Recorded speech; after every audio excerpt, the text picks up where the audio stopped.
Hello everyone and welcome back to another video from Wake&Tech. In this video, I'm going to show you how you can translate any article using ChatGPT. So let's get started right away.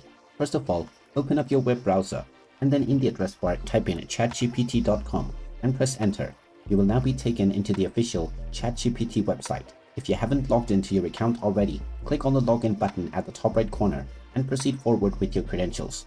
And once you have been logged in and taken back into your homepage, if you wish to translate any article or text that you have, then first of all, you will need to ask within the ChatGPT message box that you will be sending an article which you need translated. After sending in this command, you will also be asked to mention the language into which you wish the writing to be translated into. After providing the language response as well, go ahead and paste in your article and then click on the send button. And now ChatGPT will begin translating the text that you have provided into your target language right away. And there you have it. That is how easy it is to translate any article using ChatGPT. If you find this video helpful, make sure you hit that like button and subscribe to our channel if you haven't done so already. Also ring that notification bell to never miss another update from us.